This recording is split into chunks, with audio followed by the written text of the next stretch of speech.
What's up, everybody? Welcome to the MtG Dads podcast. My name is Blake. I'm here with Stefan. Sleeves are for the weak. Hey, let's go. We are an independent podcast here on the Old Cranky Man Collectibles YouTube channel. And if you like what we're doing, please subscribe to the channel. It doesn't cost you anything to do that. Just go ahead right now, press that subscribe button, make sure you turn notifications on so that we get to annoy you every time we upload a video. Now, that's free. But if you would like to help us out monetarily, we also have a Patreon. It's down in the comments section. Go down there. There are several tiers, but you can get in for $3, just $3 a month, and you get access to all of our Patreon exclusive content. We've got other episodes of the podcast up there. Oh, yeah? It's called MtG Dads Uncensored. I write Canadian Highlander articles. Lately, I've been doing a deep dive into my Bant Hexproof deck. Stefan is writing a series called, go ahead. The Spirit of the Format. The Spirit of the Format. So this is a commander focused article, and it's great. It's sort of been a passion project of mine. I think there's sort of a notion that I don't play Commander. He plays Commander. Yeah, everybody plays Commander, but I have very specific feelings about like what Commander is and what it should be. Being sort of a spike myself, I have to change my mindset about what I want to do in Commander, and I intentionally have altered my choices in the format, and that's sort of what the Spirit of the Format is about. Yeah, no, it's really cool. I've enjoyed reading this this series quite a bit. So if you like what we're doing here, help us out. If you can't, that's okay too. Subscribe to the channel. That's free. So now that is out of the way, today we are going to talk about Pioneer. Oh, man. So next weekend, we are covering the Old Cranky Man Collectibles Team Trios. Yeah. Championship qualifier. And what do we get? We get to cover Pioneer, which is extra exciting because just this last weekend was the American Regional Championship. So we're going to do a little bit of a deep dive into the top 8 of the American RC today. And as we are recording this, the finals is playing right now. So the top 8 of the American Regional Championship is as follows. In first place, you have Enigmatic Fires. Second place, Gruul Vehicles. Oh, my heart. Third place, Demir Rogues. That's spicy. Fourth place, Rakdos Sacrifice. Fifth place, Azoria Spirits. Sixth place, Mono Blue Spirit. Seventh place, Rakdos Sacrifice. Eighth place, Mono Green Devotion. So top 8, 6 different archetypes. And kind of 7 different archetypes if you consider the 2 different Spirits decks as different archetypes. Small variations. So, like I said, the finals is currently playing out right now, and that is Rakdos Sacrifice versus Gruul Vehicles. Let's go. Let's go. I love this so much. Like, on day 1, you had just a ton of red-black mid-range. I think the conversion rate on that deck was less than 40%. Day 1 started with just shy of 1,200 players. In the top 16, there is 1 copy of Rakdos Midrange. Wow. There are 2 decks in here that I really, really like in Pioneer. The first one is the Enigmatic Fires deck. So obviously, I love to shuffle my deck. If I don't get to shuffle my deck at least twice every turn cycle, I'm upset. So also, you like to cheat on mana. This is and it does that big time. You have all of these silver bullets in your deck. It's kind of a mid-rangey kind of thing, but I think it leans a little bit more into control with things like Leyline Binding and temporary lockdown. Interesting. You kind of just get to blank your opponent's stuff. This is also a Fires of Invention deck. That's the one that really makes me interested. You exile, your opponent's creatures to stay alive, and then you get to resolve Enigmatic Incarnation, and then you just get to go get the most powerful creature out of your deck that you can. Leyline Binding immediately turns into Atraxa. Yeah. Interesting cards in this deck list specifically. Heliod Radiant Dawn. That's a new one from Mom. Mom. Yeah, So, that's the one that flips over. 4 mana 4/4. When it enters the battlefield, you get to return an enchantment or that isn't a god from your graveyard to your hand. That's the only mode that matters. So previously, this was a Cavalier of Dawn in this slot, because when the Cavalier dies, you get to do the same thing. So when Heliod comes into play, you just get to go get the enchantment back. So it's just a better card. So you sacrifice your Fable of the Mirror Breaker or your Touch the Spirit Realm. You go get Heliod, and then you immediately get that card back. I love Enigmatic Incarnation. The other deck that I really, really love is playing in the finals as we speak right now, and that is Rakdos Sacrifice. So I am a Jund Food stan. I love that standard format. I played a lot of Arena then. There is just something about Mayhem Devil that gives me chills all the way up my spine. It's very good. Mayhem Devil has this ability to just deal your opponent 10 damage. Yeah. Yep. So Deadly Dispute, Fable of the Mirror Breaker, making treasure tokens, and then your copies of your creatures also get sacrificed at the end of the turn. So you've also got copies. You've also got Cat Oven, which is just the classic, right? Is oven to sack cat, bring back cat, and you're draining. Another thing that I really love about this is Claim the Firstborn, and in this list that's playing in the finals right now. We also have a copy of, what is that card? Furnace Rains. So instead of just taking a small creature, you get to take whatever creature. So here, thank you for your Atraxa. I will attack you for 7. I will gain 7 life, and then I would like to sacrifice your Atraxa to my Witch's Oven. It also makes a treasure token. Yeah, It just rebates one of the mana. So like if you sacrifice that to pay for a cost, you get another Mayhem Devil trigger. It's like you feel like you're playing a game of Commander, but you're actually playing Pioneer. Like all of your cards are interacting. There's 100 triggers on the stack. It's like, oh man, I love Cat Oven so much. Do you think it's smart to cut green from this deck? Like get rid of Corvold? Yes. Yeah. I don't think so. Like the big things that you're getting from green is Gilded Goose and Corvold, and I don't think you need either one of those cards. No, it's better to just be really, really lean. Mm-hmm. And you have that mana. Yeah, you have that tight mana. Yeah, that's so good. No, the top end is 3.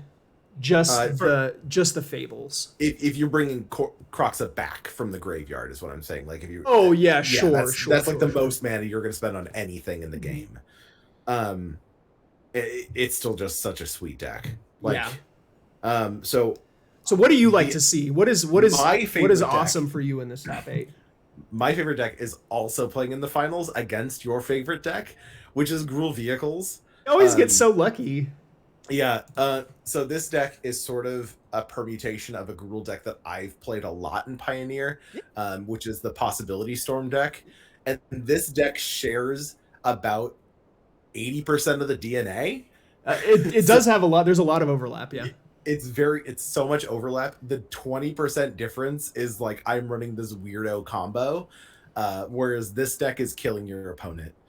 So I really, really love this Gruul Vehicles deck. Reckless Stormseeker plus Sky Sovereign is insane. Oh my god. So you can play the Sky Sovereign, right? Mm-hmm. With a Reckless Stormseeker in play. Yep. When it enters the battlefield, it gets to Lightning Bolt something. And then you go to combat and you crew the Sky Sovereign with the Reckless Stormseeker, and then it gives it haste. So you get to attack as a 7/5. Yeah, you get to attack and Lightning Bolt something again. Yeah. That is a very, very awesome interaction. It doesn't get to bolt your opponent, unfortunately, so you don't get to 13 them. You get to kill planeswalkers and creatures. It's so good. The biggest get for this deck, though, is Invasion of Ixalan. Oh, yes. Yeah. That lets you dig 5 deep and find a permanent. And just show it to your opponent, and you're like, that's in hand. 2 mana for defense counters. And when it enters the battlefield, you get to look at the top 5 and put a permanent into your hand, which if you're playing this deck, there are, 59 permanents in the deck. Yes. This is where the DNA with the Possibility Storm deck is shared, because you don't play a lot of spells. A lot of your removal is very permanent based. And it makes the Invasion of Ixalan just so much better. We're only playing 2 copies of it, but I could see this deck going up to a full play set. Yeah, and then on the backside, it's a 4/3 trampler that whenever you cast a spell, it gets indestructible. It's irrelevant. Like, you probably don't flip it that often. You flip it over. It's stranger things have happened, I suppose. Like, you could stomp it twice. Like another really fun card in here is Miglaw's Maze Crusher. Oh right, yes, so, this is an all-star from 3 mana 4/4. And this deck you're playing all of the mana dorks, so you get to run this guy out on turn 2. Yes. So he's one of these ones that comes into play with oil counters, and then you can remove oil counter to give him vigilance and menace. Which is basically just unblockable. You could also give him +2/+2, or you can destroy an artifact or enchantment. So you know what this card reminds me of? Jite? Umezawa's Jite. I knew it. I called it. I was like, there's so many modes on this card. It has so much text on it. It's like it's always going to do something on any board. And not only that, it's a 4/4 attacker for 3 mana. So this you're muscling this out on turn 2. Yeah, this is very much like an aggro deck. What's nice is even if you're not attacking with this, even if you're just holding up defense with this, it can still crew vehicles, which you're playing like Essica's Chariot. That's the vehicle. It's rural vehicles, but Essica's Chariot is like the vehicle, which is if you ever played against the Winota deck, this is the vehicle that killed your opponent dead. Again, it seems insane with Reckless Stormseeker. Oh yeah, because you pay your 4 mana, you crew it, you give it haste, and you get what? Six additional power. 2 from when it comes into play, and then the other one from when it attacks. 4 from when it comes into play. It makes 2 2/2s when it comes into play. It's 2 tokens. A ton of power. Yeah, that's insane. What else do you like in this top 8? Does anything else stand out to you? The other deck that I'm really excited to see is Dimir Rogues. Drown and Block dot deck. It's a little bit of a meme, and I don't think it gets enough respect because this is one of those decks where if you have the reps in, your percentages go up astronomically. Yep.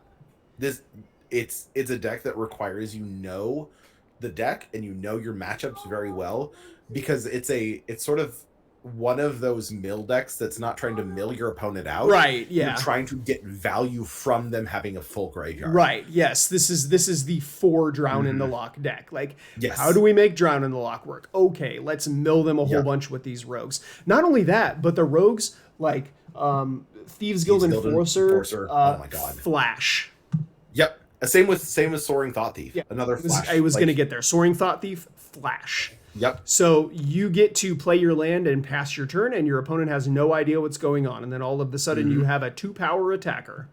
Yeah, it's one of the decks that really makes use of Cling to Dust too, because you're going to be able to, without eliminating the entirety of their graveyard, really like pinpoint remove the cards that are super important for them to have in their graveyard, while maintaining that like the overall density of cards to make things function. Which again, the reps you need to make this deck good, insane to me. Like, you have to be so good at this deck and basically committed to this deck for it to be good. It very much rewards you for playing the deck over and over and over and over again. Yeah. So those are the 2 decks that I'm like the most excited to see. So not only that, but outside of the top 8, we have a couple of extremely spicy brews. So everybody on Twitter was talking about this deck yesterday. Okay, just a brief aside. I don't remember what I was doing yesterday. I was busy. Kid stuff, and Eric was working, and the general chaos of the Mahoney house. And I get a text message from you, like, near panicked, like, oh my god, have you seen this thing? I believe you actually texted me what was like a siren, like, yes, it was the red alert, the siren emoji. Splinter Twin alert. Go on. Yeah, cover it. Oh goodness. So this deck, it operates a lot like Grixis midrange. Very much a known quantity in the field. So you have your Bone Crusher Giants, your Corpse Appraisers, your Fable of the Mirror Breakers, you have your Dig Through Times, your Fatal Pushes, etc. Grixis midrange. Thoughtseize and blah, blah, blah, blah, blah. But also, instead of playing Shieldred, this gentleman is playing Archfiend of the Dross. If you don't know what that is, it's a 6/6 flyer for 4. You probably lost to this in draft. It comes into play with 4 oil counters on it.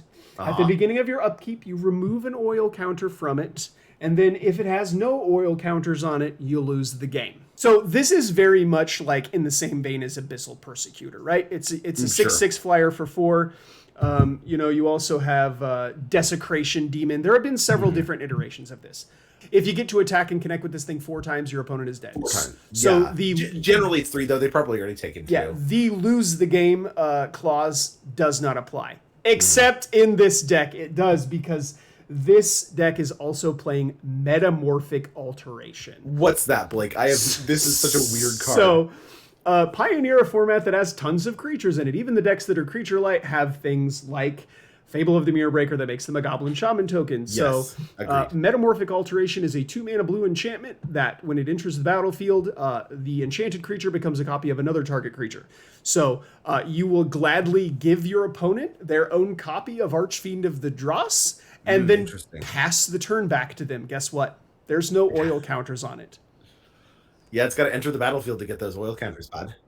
And what's that clause on it again? You remove an oil counter and then the game. Right. Yeah, this is a dope interaction. And so it's wild that somebody found it. Another reason why this is so cool, so Archfiend of the Dross was already a known quantity going into this, not because of Metamorphic Alteration, but because Power Word Kill cannot kill it. Right. Yeah. Power Word Kill. Very powerful removal spell, very popular in the red-black mid-range decks, and so some of the red-black mid-range decks were moving into Archfiend of the Dross because their removal spell was blanked. Archfiend of the Dross was already a known quantity. This person just had a light bulb moment, and I love this so much because it reminds me of the very old Type 1.5 deck, Donate. You donate Illusions of Grandeur to your opponent. Yeah. It's literally that. And they lose 20 life when it goes away. Yeah.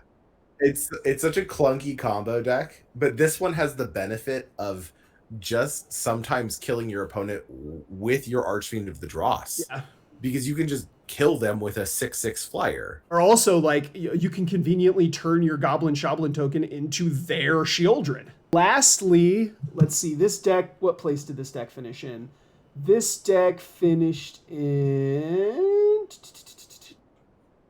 solid run out of 1,200 people. A deck that is very close to the heart of our friend Luke. It is Jeskai Ascendancy combo. This deck got a serious upgrade with Phyrexia All Will Be One in Rona, Herald of the Invasion. Right. Yeah, just being able to pitch.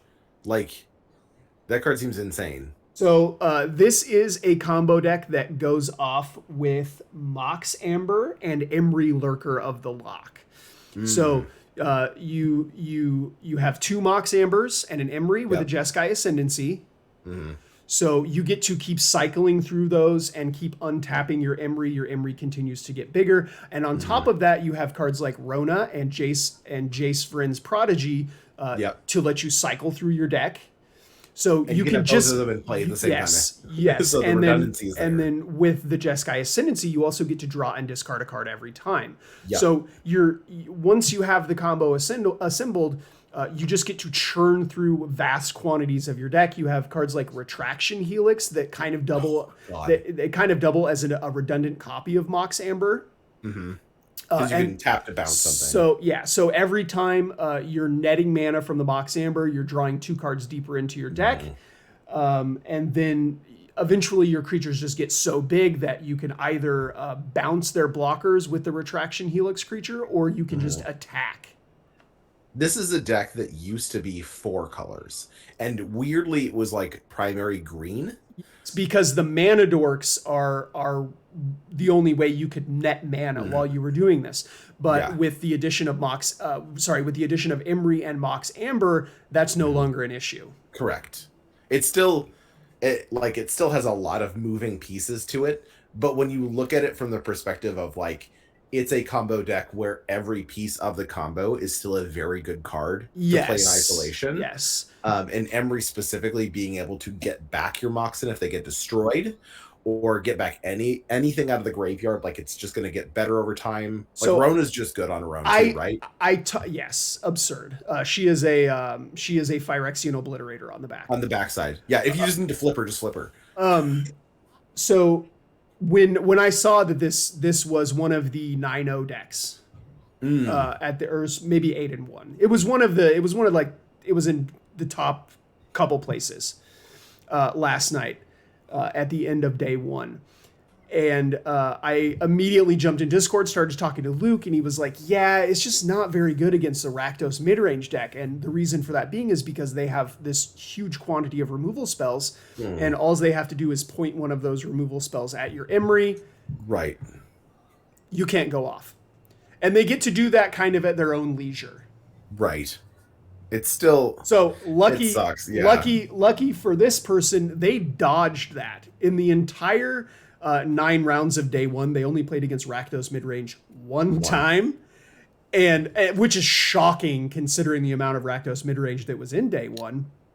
I love also, that so much. Also, they 2-0'd that game. So oh my god, I think it was in round 2. They played against Rakdos midrange. So I've heard on so many times that it's like, if you have a bad matchup, just choose to not play that matchup. Just dodge it. Right? Yeah, that works for everybody. That's not me, apparently. Yeah. The big takeaway from this tournament, though, is that I think that the format is in a fairly good... Pioneer is a sweet format. Sign me up for all of that. Yeah. This is definitely encouraging me to be like, you know what, just play the deck you love. Honestly, I think that kind of goes for anything. Like, play what you love. Metagaming is nice, but play what you love. Magic is a happy place. I know you want to win, but play what you love. I like to play Vadrak combo in Pioneer. Yeah. I play Possibility Storm. It's the deck doesn't have to be good. And I think you and I have talked about this a lot. But the hardest part about playing Magic often is just playing X number of rounds. And if you don't enjoy playing the deck that you're playing, or you feel like you're not piloting it appropriately, or you're not, every round is going to feel miserable. Yeah. And you're going to come out of the end of the day exhausted and unhappy. You're already going to be exhausted.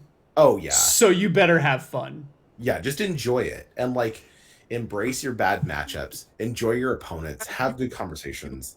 To play Magic, you don't have to play Magic. Yeah. Oh, listen, guys. We really appreciate you watching. Don't forget to subscribe to the channel. We'll see you guys in the next one. We're proud of you. We're proud of you. Bye. Bye. Kiss, kiss.